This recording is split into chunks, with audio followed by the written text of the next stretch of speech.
मित्राणि नमस्कारः। नवमीकक्ष्यायाः मणिका इति संस्कृतपाठ्यपुस्तकस्य अनुशिक्षणे भवतां स्वागतम्। अद्य वयं द्वितीयं पाठं पठामः। पाठस्य नाम अस्ति अविवेकः परमापदां पदम्। मित्राणि, इदं चित्रं पश्यन्तु। चित्रे किं किम् अस्ति? चित्रे एकः बालः अस्ति। बालः किं करोति? बालः शयनं करोति। तस्य पार्श्वे एकः कृष्णसर्पः अस्ति। एकः लघुः पशुः अपि अस्ति। कः सः पशुः? जानन्ति वा? आम्, सः नकुलः। नकुलः कस्य शत्रुः भवति? नकुलः सर्पस्य शत्रुः भवति। पश्यन्तु, अत्र सर्पः बालं पश्यति। नकुलः च सर्पं पश्यति। अग्रे किं भवति इति कथां पठित्वा अधुना ज्ञास्यामः। मित्राणि, चित्रमाधृत्य अत्र एकः संवादः दत्तः अस्ति। तं संवादं शृण्मः। आदौ ऋचा वदति।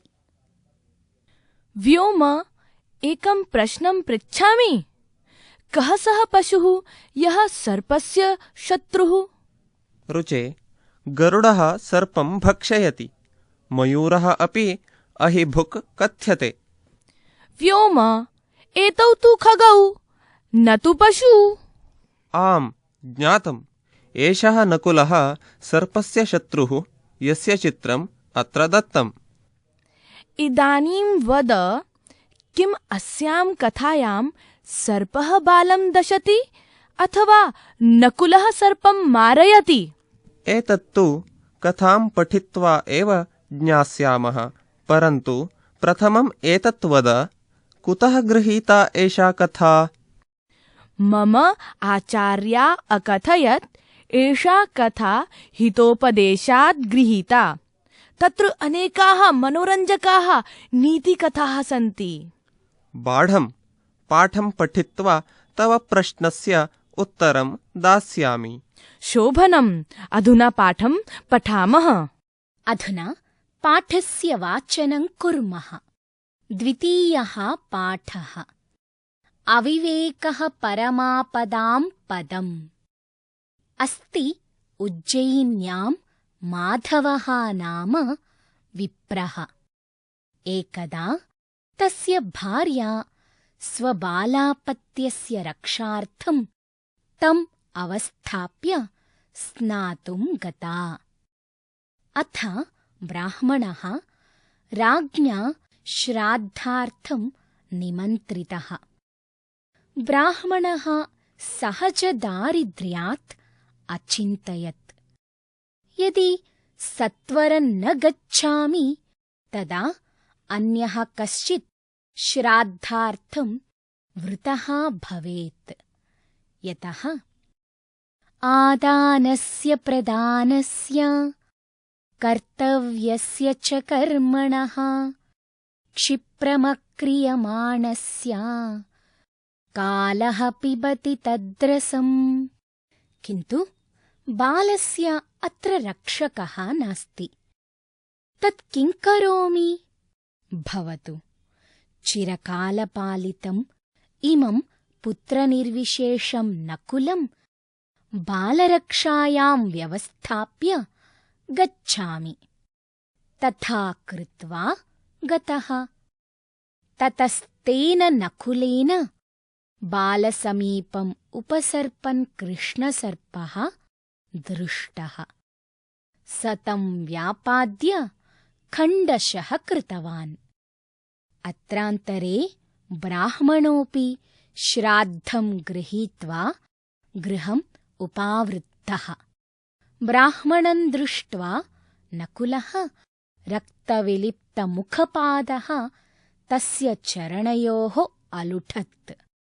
विप्रः तथाविधं तं दृष्ट्वा बालकोनेन खादितः इति अवधार्य कोपात् नकुलं व्यापादितवान्। अनन्तरं यावत् उपसृत्य अपत्यं पश्यति तावत् बालकः सुस्थः सर्पश्च व्यापादितः तिष्ठति। ततः तम् उपकारकं नकुलं मृतं निरीक्ष्य आत्मानं मुषितं मन्यमानः ब्राह्मणः परं विषादम् अगच्छत्।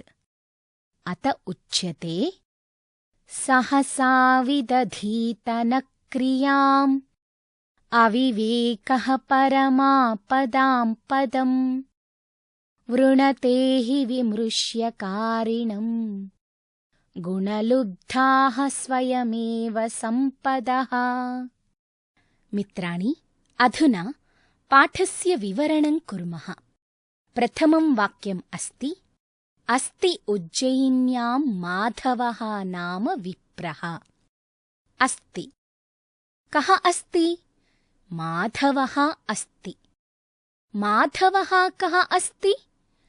माधवः विप्रः अस्ति। विप्रः अर्थात् ब्राह्मणः, यः वेदाध्ययनं कृतवान्। माधवः नाम विप्रः कुत्र अस्ति? माधवः नाम विप्रः उज्जयिन्याम् अस्ति। उज्जयिन्याम् अर्थात् उज्जयिनीनगरे एकं नगरम् आसीत्, तस्य नाम उज्जयिनी इति। तत्र एकः विप्रः आसीत्।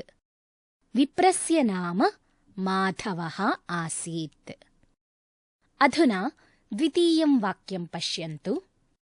एकदा तस्य भार्या स्वबालापत्यस्य रक्षार्थं तम् अवस्थाप्य स्नातुं गता।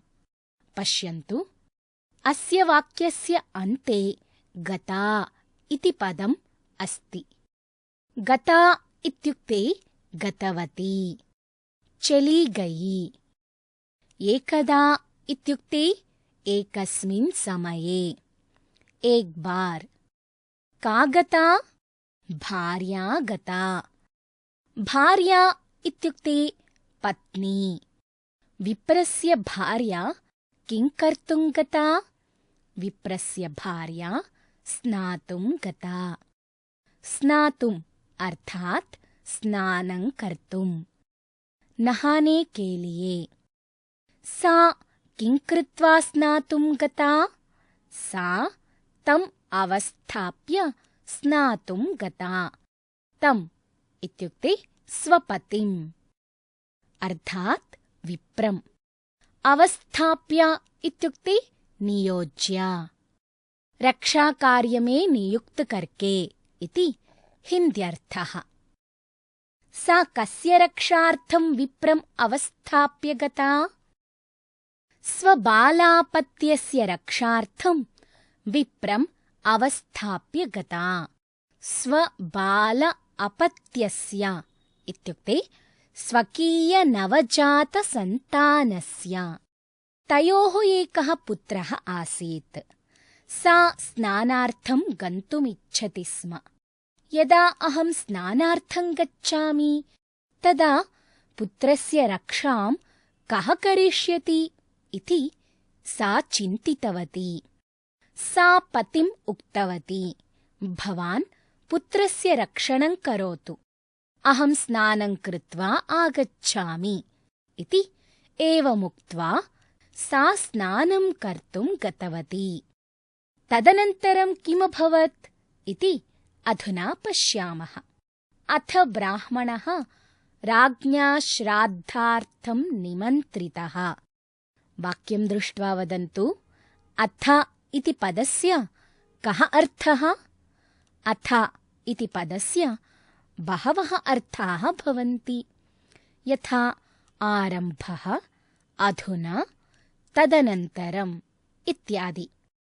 अत्र तदनन्तरम् इत्यस्मिन् अर्थे अथशब्दः प्रयुक्तः।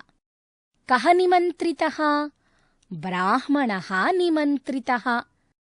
निमन्त्रितः इत्युक्ते आहूतः। केन निमन्त्रितः? राज्ञा निमन्त्रितः। राज्ञा इत्युक्ते नृपेण। किमर्थं निमन्त्रितः? श्राद्धार्थं निमन्त्रितः। श्राद्धार्थम् अर्थात् श्राद्धस्य कृते। श्राद्ध के लिए इति हिन्द्याम्। श्राद्धम् इत्युक्ते मृतबन्धूनां कृते श्रद्धया समर्पणम्। ब्राह्मणः सहजदारिद्र्यात् अचिन्तयत्। यदि सत्वरं न गच्छामि तदा अन्यः कश्चित् श्राद्धार्थं वृतः भवेत्। पश्यन्तु, अत्र वाक्यद्वयम् अस्ति। ब्राह्मणः सहजदारिद्र्यात् अचिन्तयत् इत्येकम्। यदि सत्वरं न गच्छामि तदा अन्यः कश्चित् श्राद्धार्थं वृतः भवेत् इति द्वितीयम्। प्रथमे वाक्ये क्रियापदं किमस्ति? अचिन्तयत् इति क्रियापदम् अस्ति। कः अचिन्तयत्? ब्राह्मणः अचिन्तयत्। कस्मात् कारणात् अचिन्तयत्? सहजदारिद्र्यात् अचिन्तयत्। सहजदारिद्र्यात् इत्युक्ते स्वभावतः दारिद्र्यकारणात्। ब्राह्मणः किमचिन्तयत्? यदि सत्वरं न गच्छामि तदा अन्यः कश्चित् श्राद्धार्थं वृतः भवेत् इति अचिन्तयत्। सत्वरम् इत्युक्ते त्वरया सहितं सत्वरम् इति।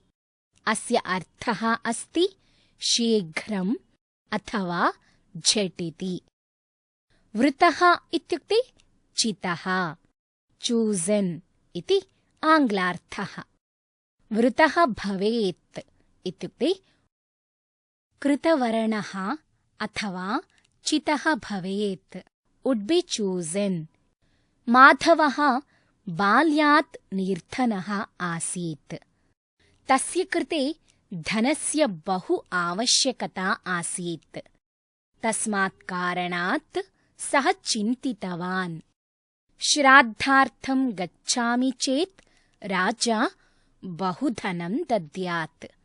यदि झटिति न गच्छामि तर्हि राजा अन्यं ब्राह्मणम् आह्वयेत्। तदा अन्यः ब्राह्मणः गच्छेत्, सर्वं धनं सः प्राप्नुयात् इति। कः वृतः भवेत्?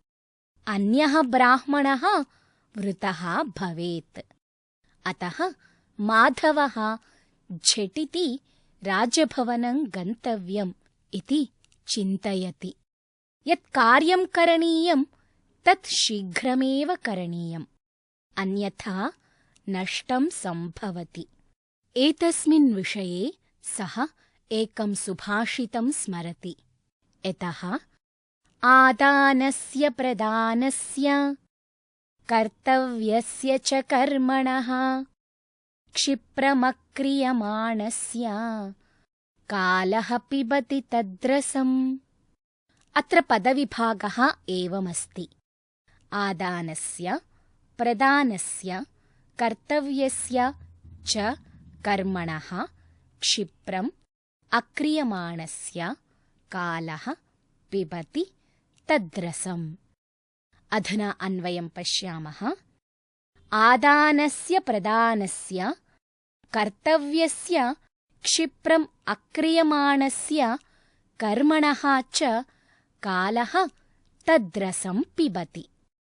मित्राणि, अस्मिन् श्लोके क्रियापदं किमस्ति? अस्मिन् श्लोके पिबति इति क्रियापदम् अस्ति। कः पिबति? कालः पिबति। कालः कं पिबति? कालः रसं पिबति। रसः इत्युक्ते सारः अथवा महत्त्वम्। कालः कस्य रसं पिबति? कालः कर्मणः रसं पिबति। कालः कीदृशस्य कर्मणः रसं पिबति? कालः क्षिप्रमक्रियमाणस्य कर्मणः रसं पिबति। क्षिप्रमक्रियमाणस्य इत्यत्र पदद्वयम् अस्ति। क्षिप्रम् अक्रियमाणस्य इति। यत् कार्यं शीघ्रं न क्रियते तस्य इत्यर्थः। कालः कस्य कस्य कर्मणः रसं पिबति? कालः आदानस्य, प्रदानस्य, कर्तव्यस्य, क्षिप्रमक्रियमाणस्य कर्मणः च रसं पिबति। मित्राणि, पद्यस्य आशयं पश्यामः। यत् कार्यं करणीयं तत् शीघ्रमेव करणीयम्। विलम्बः न करणीयः। कालः अतीव बलवान् अस्ति। वस्तूनां स्वीकरणं, वस्तूनां दानं, स्वकर्तव्यस्य पालनं च समयेन झटिति करणीयम्। यदि शीघ्रं न कुर्मः तर्हि तत् स्वीकरणं, तद्दानं, तत्कर्तव्यं च नष्टं भवति। अर्थात् तस्य कार्यस्य महत्त्वं नश्यति। यतः इत्युक्ते यस्मात् कारणात् इति। पश्यन्तु, अत्र आदानस्य, प्रदानस्य, कर्तव्यस्य, कर्मणः अक्रियमाणस्य इत्येतानि पदानि षष्ठीविभक्तेः एकवचने सन्ति। आदानम् इत्युक्ते स्वीकरणम्, प्रदानम् इत्युक्ते दानम्, क्षिप्रम् अर्थात् शीघ्रम् अथवा झटिति, अक्रियमाणस्य इत्युक्ते न क्रियमाणस्य, रसः इत्युक्ते सारः। श्राद्धार्थं गमनसमये ब्राह्मणः चिन्तयति, किन्तु बालस्य अत्र रक्षकः नास्ति, तत् किं करोमि? अत्र इत्युक्ते गृहे। अत्र कः नास्ति? अत्र रक्षकः नास्ति। अत्र कस्य रक्षकः नास्ति? अत्र बालस्य रक्षकः नास्ति। तत् किं करोमि?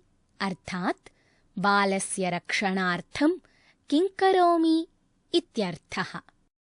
पश्यन्तु, विप्रः चिन्तयति, भार्या तु स्नातुं गतवती, अहमपि श्राद्धार्थं गमिष्यामि। यदि अहं गच्छामि तर्हि बालस्य रक्षणं कः करिष्यति? बालस्य रक्षणार्थं का व्यवस्था करणीया? एवं विचिन्त्य ब्राह्मणः किं निश्चयं करोति इति पश्यामः।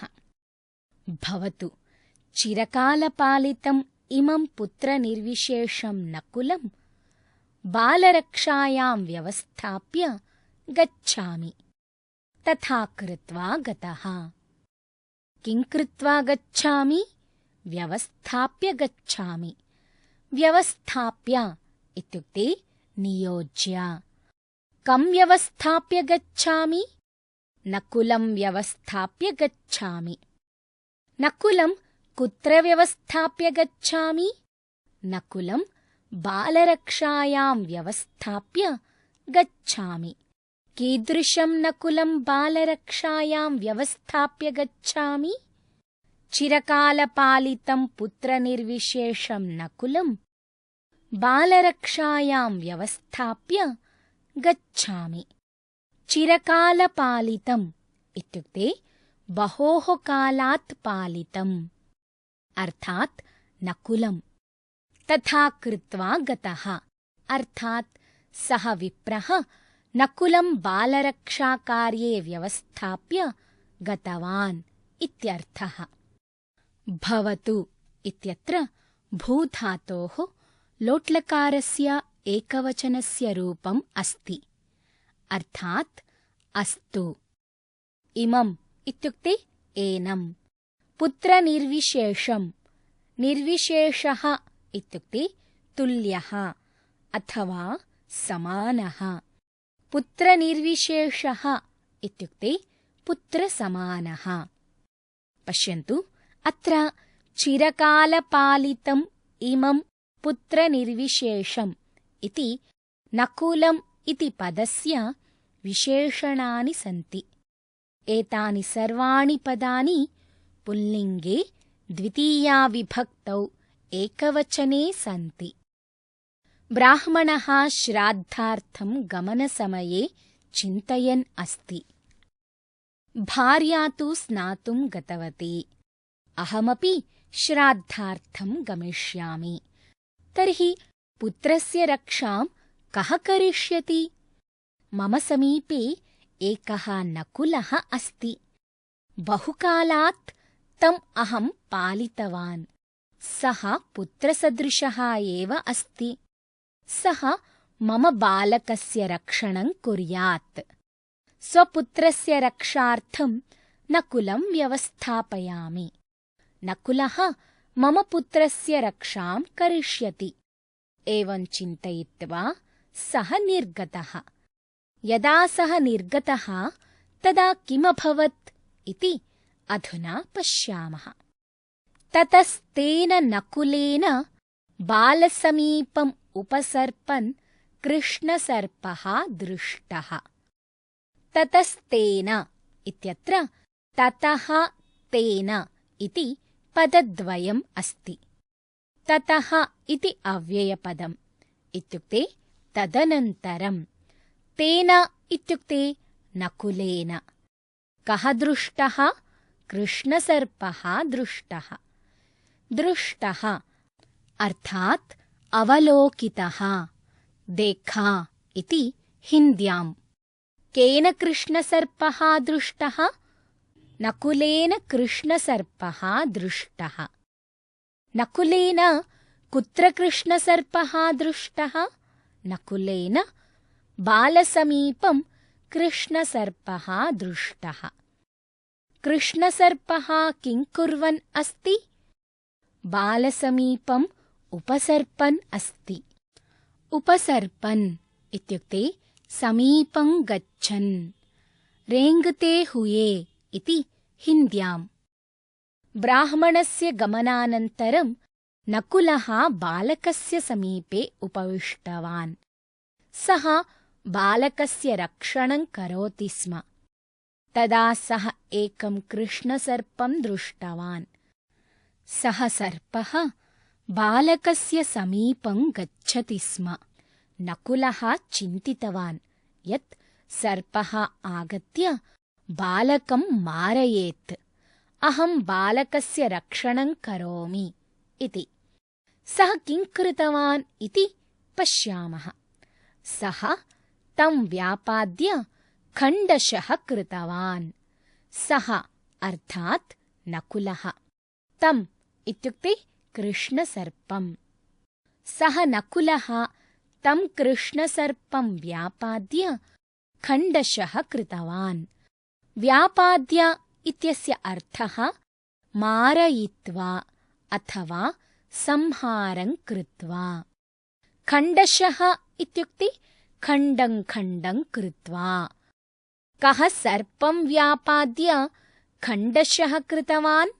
नकुलः सर्पं व्यापाद्य खण्डशः कृतवान्। नकुलः किमर्थं सर्पं व्यापाद्य खण्डशः कृतवान्?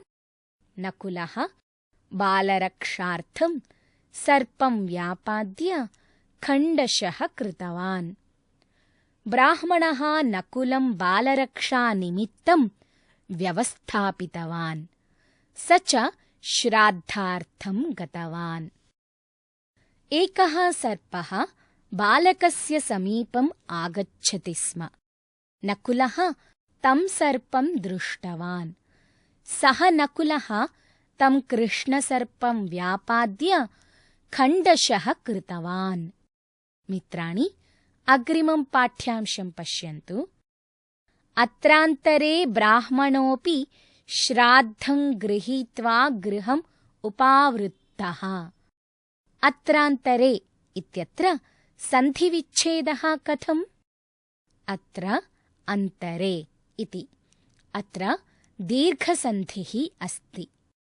अत्रान्तरे इत्युक्ते एतन्मध्ये अथवा अस्मिन् समये। अर्थात् यदा नकुलः सर्पं खण्डं खण्डं कृत्वा मारितवान् तस्मिन् समये एव इत्यर्थः। ब्राह्मणोऽपि इत्यत्र पदद्वयम् अस्ति। ब्राह्मणः अपि। उभयोः पदयोः सन्धिः क्रियते चेत् ब्राह्मणोऽपि इति पूर्वरूपसन्धियुक्तं पदं भवति। एतत् चिह्नम् अवग्रहचिह्नम् इति उच्यते। उपावृत्तः इत्युक्ते आगतः।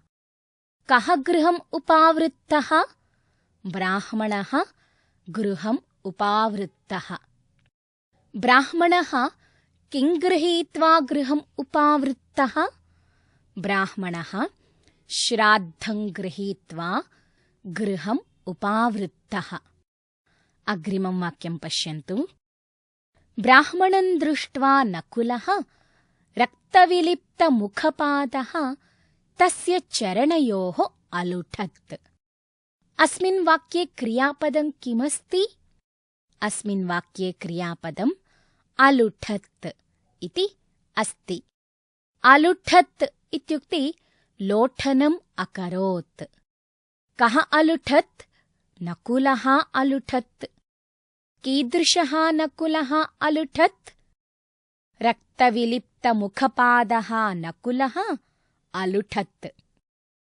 रक्तविलिप्तमुखपादः अर्थात् रक्तेन रञ्जितमुखं पादौ च यस्य सः रक्तविलिप्तमुखपादः भवति। रक्तविलिप्तमुखपादः नकुलः कुत्र अलुठत्? रक्तविलिप्तमुखपादः नकुलः ब्राह्मणस्य चरणयोः अलुठत्। नकुलः सर्पं खण्डं खण्डं कृत्वा मारितवान्। तदा तस्य मुखे पादयोः च रक्तस्य लेपनम् अभवत्।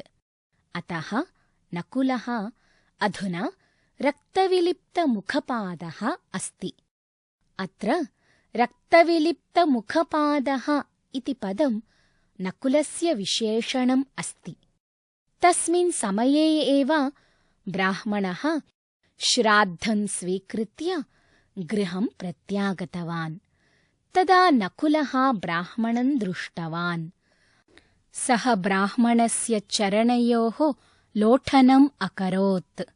अलुठत् इति लुट् धातोः लङ्लकारस्य प्रथमपुरुषस्य एकवचनम् अस्ति। नकुलस्य मुखे पादयोः च रक्तम् आसीत्।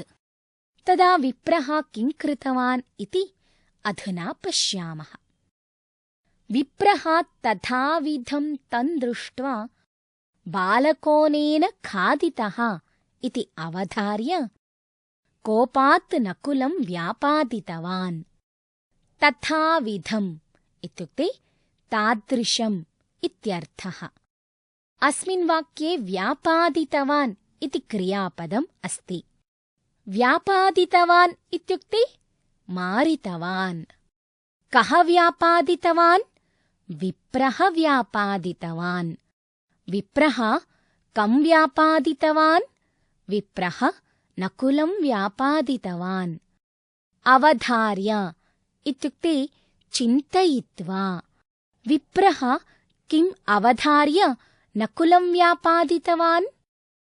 बालकोनेन खादितः इति अवधार्य नकुलं व्यापादितवान्।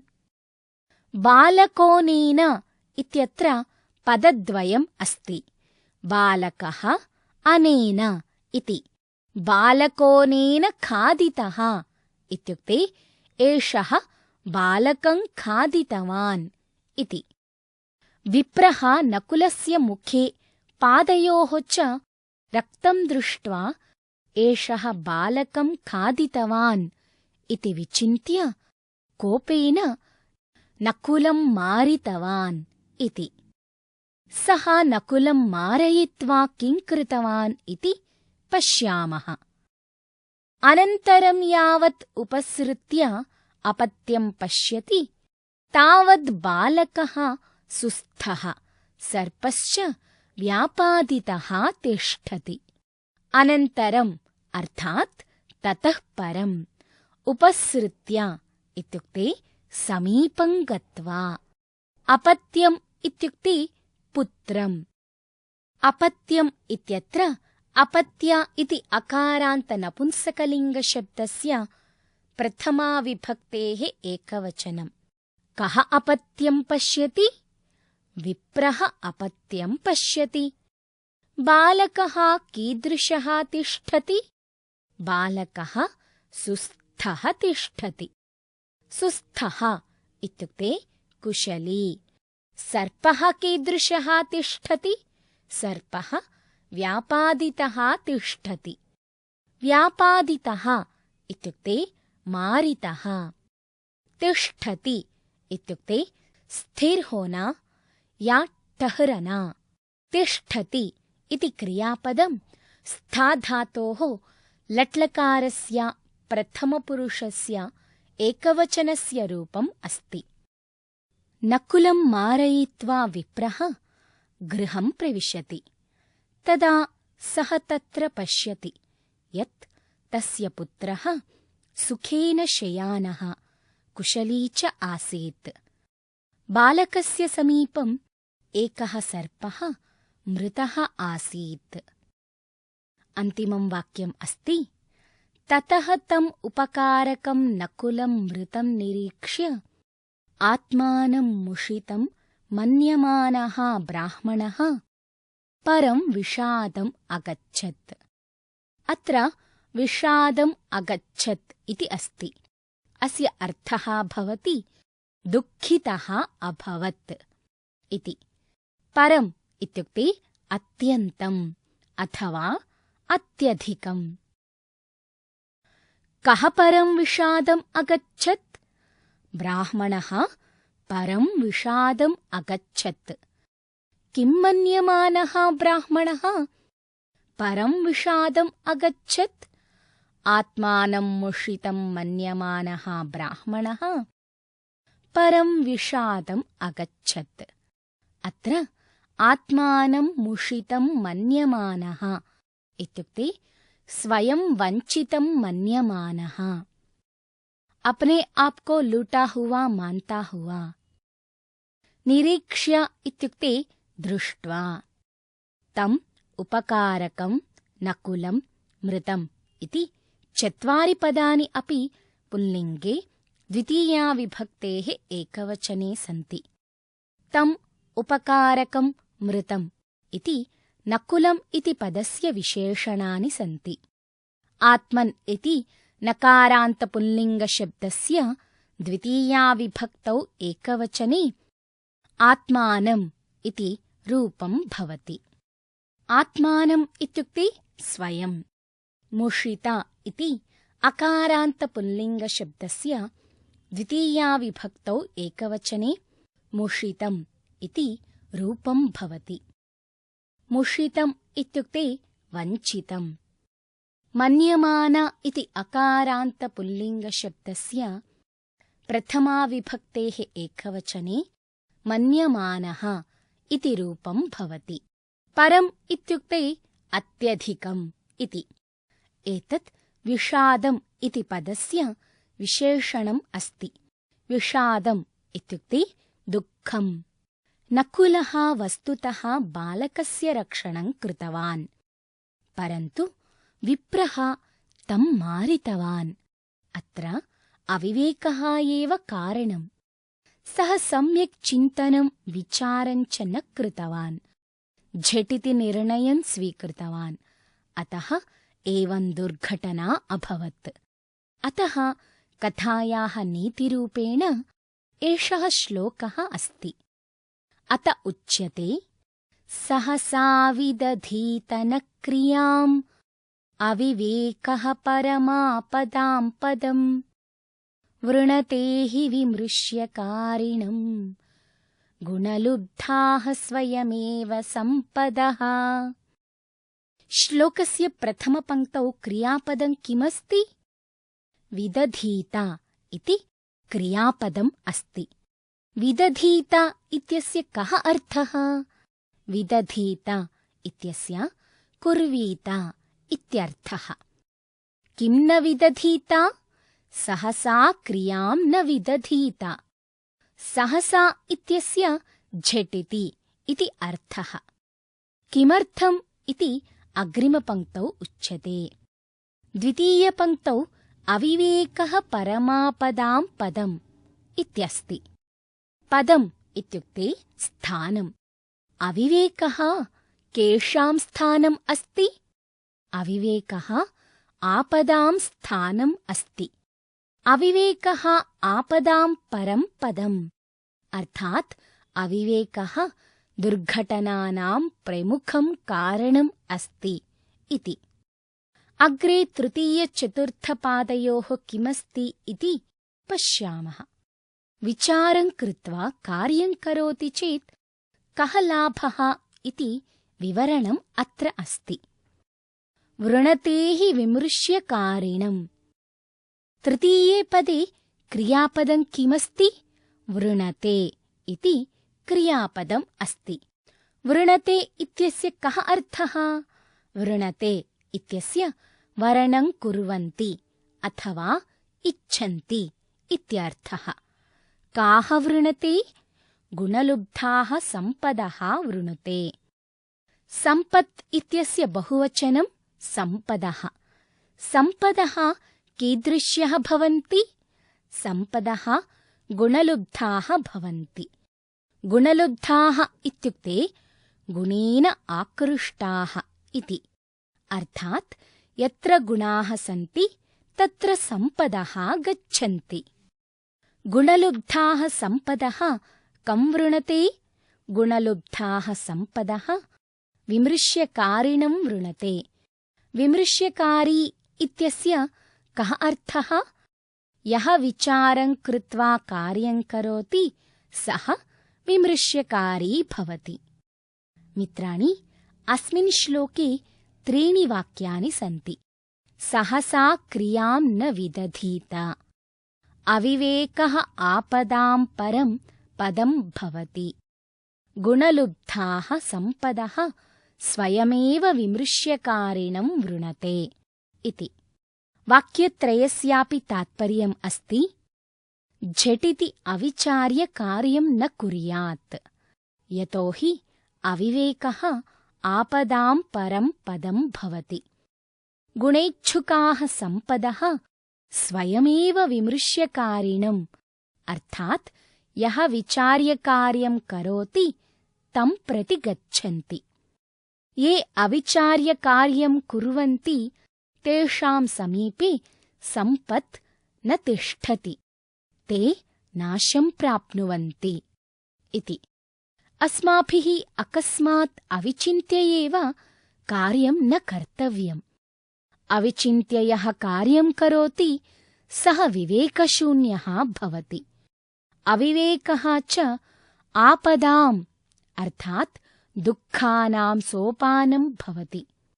यः बुद्ध्या विचिन्त्य कार्यं करोति तस्य समीपे सम्पदः स्वयमेव आगच्छन्ति। मित्राणि, अस्यां कथायां विप्रः निर्णयं सम्यक् न कृतवान्। सः अविवेकेन अविचार्य च झटिति निर्णयं कृतवान्।